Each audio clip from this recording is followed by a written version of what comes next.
Assalamualaikum warahmatullahi wabarakatuh. Perkenalkan, nama saya Eliana Saputri, NIM B2406058, kelas A01. Di sini saya akan menjelaskan terkait pelayanan konseling pranikah dan prakonsepsi guna untuk memenuhi tugas mata kuliah pelayanan kebidanan dalam sistem pelayanan kesehatan. Sebelumnya, terima kasih kepada Ibu Rismawati SSTMKes yang telah memberikan tugas dan arahan sehingga terciptanya tugas ini.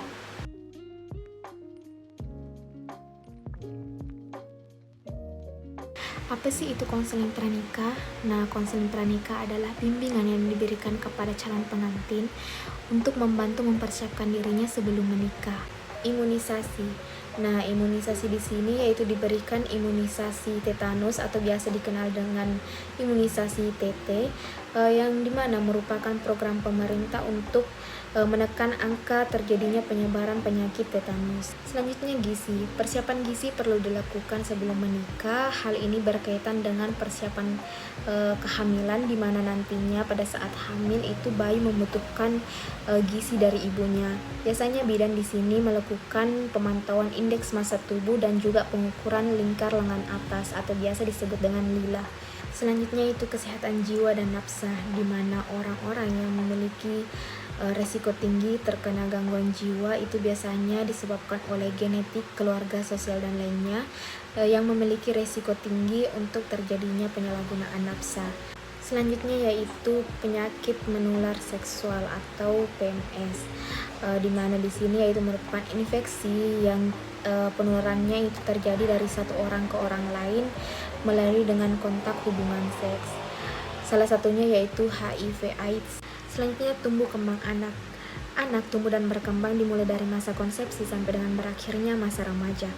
Peran kita di sini yaitu untuk mencegah terjadinya stunting, dimulai dari menjaga atau memenuhi kebutuhan gizi sebelum hamil, kemudian memberikan ASI eksklusif selama 6 bulan, kemudian memberikan pendampingan ASI eksklusif dengan MPASI yang sehat, dan terus memantau pertumbuhan dan perkembangan anak serta menjaga kebersihan lingkungan.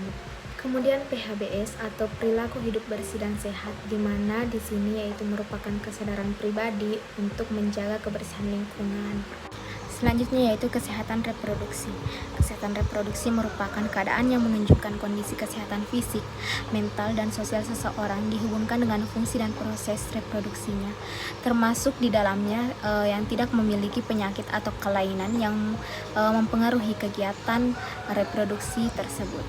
Adapun beberapa indikator perilaku hidup bersih dan sehat dalam rumah tangga, yang pertama yaitu persalinan yang ditolong oleh tenaga kesehatan, kemudian pemberian ASI eksklusif, kemudian menimbang bayi dan balita secara berkala, cuci tangan dengan sabun dan air yang bersih, menggunakan jamban sehat, memberantas jentik nyamuk, menggunakan air bersih, kemudian tidak merokok di dalam rumah, konsumsi buah dan sayur, serta melakukan aktivitas fisik setiap harinya.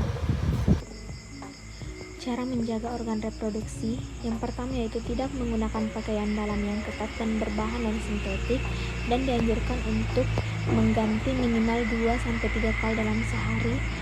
Kemudian pakailah handuk yang bersih, kering, tidak lembab atau bau. Kemudian membersihkan organ reproduksi luar dari depan ke belakang dengan menggunakan air bersih dan dikeringkan menggunakan handuk ataupun tisu. Khusus untuk perempuan, tidak boleh terlalu sering menggunakan cairan pembilas vagina atau tidak dibolehkan. Jangan memakai pembalut tipis dalam waktu lama. Penggunaan pembalut ketika menstruasi dapat diganti paling lama setiap 4 jam sekali atau setelah buang air. Kemudian untuk perempuan yang sering keputihan, berbau dan berwarna, harap melakukan pemeriksaan ke petugas kesehatan terdekat. Untuk pria itu dianjurkan untuk sunat.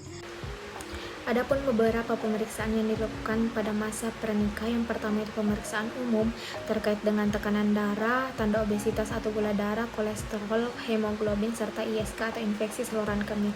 Kemudian pemeriksaan PMS atau penyakit menular seksual terkait dengan apakah terjadi HIV/AIDS, hepatitis B, hepatitis C, TORS, serta sifilis. Kemudian pemeriksaan hereditas, apakah terjadi thalassemia atau hemofilia. Kemudian pemeriksaan organ reproduksi. Untuk wanita itu dilakukan pemeriksaan USG untuk mengetahui kondisi rahim, indung telur, serta saluran telur. Kemudian untuk pria dilakukan pemeriksaan fisik apakah terdapat prostat, kemudian pemeriksaan terkait skrotum dan penis.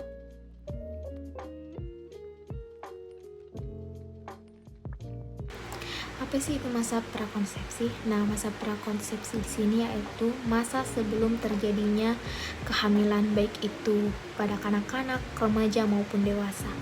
Nah, pada masa ini calon ayah dan calon ibu diwajibkan untuk mempersiapkan diri agar nantinya pada saat kehamilan, persalinan, kelahiran bayi dalam keadaan sehat. Beberapa harus kita ketahui sebelum masa prakonsepsi. Yang pertama yaitu kesiapan psikologis, kemudian kesiapan kebutuhan calon anak, kemudian pengetahuan cara mengasuh anak, persiapan keuangan, kapan untuk penghentian penggunaan KB, kemudian mengenai nutrisi, faktor risiko medis, masalah lingkungan dan hal yang biasanya terjadi pada tempat kerja, serta masalah prakonsepsi pada pria maupun wanita.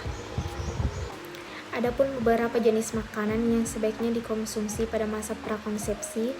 Yang pertama itu dengan mengonsumsi asam folat sebanyak 600-800 mg per hari, kemudian kalsium dari susu dan ikan, protein dari daging sapi tanpa lemak, ayam dan salmon, kemudian yodium dari telur dan seafood, kemudian vitamin D dari jeruk, vitamin K, kacang hijau, kemudian zat besi yang dapat diperoleh dari daging merah tanpa lemak, serta tablet Fe. Pada masa prakonsepsi, ibu harus mengetahui apa saja perubahan-perubahan pada masa kehamilan nantinya. Yang pertama itu pada payudara akan terasa lebih lembut, nyeri, dan sensitif. Kemudian pada perut akan membesar seiring dengan pertumbuhan janin dan rahim. Kemudian pada kulit wajah akan lebih cerah dari biasanya. Kemudian pembuluh darah biasanya muncul vena berwarna biru pada payudara dan perut. Selanjutnya yaitu vagina. Lapisan vagina akan menjadi lebih tebal dan kurang sensitif. Kemudian BB, berat badan akan bertambah. Pada trimester 1 itu bertambah 1,5 sampai dengan 3 kg. Kemudian pada kaki biasanya menjadi kram pada malam hari atau sebelum tidur. Itu diakibatkan dengan pertambahan berat badan. Kemudian psikis, di mana di sini ibu merasa mood swing, kemudian merasa lebih manja dan ingin diperhatikan. Nah, apa saja yang harus dilakukan pada masa prakonsepsi? Yang pertama yaitu dengan mengonsumsi asam folat. Minimal 6 bulan sebelum masa kehamilan itu harus mengonsumsi asam folat untuk mencegah terjadinya cacat tabung. Kemudian menjaga berat badan ideal. Lebihan berat badan itu dapat menyebabkan komplikasi seperti diabetes. Kemudian menjaga kesehatan gigi. Biasanya hormon dapat menyebabkan berbagai masalah pada gigi dan gusi. Selanjutnya yaitu rutin berolahraga. Hal ini bertujuan untuk menjaga kesehatan. Kemudian hentikan kebiasaan merokok dan minum minuman beralkohol, karena hal tersebut dapat menyebabkan terjadinya risiko sulit untuk hamil. Kemudian yang terakhir yaitu uji genetik prakonsepsi yang dilakukan untuk mendeteksi penyakit tersembunyi yang dimana nantinya dapat mengganggu kesehatan anak.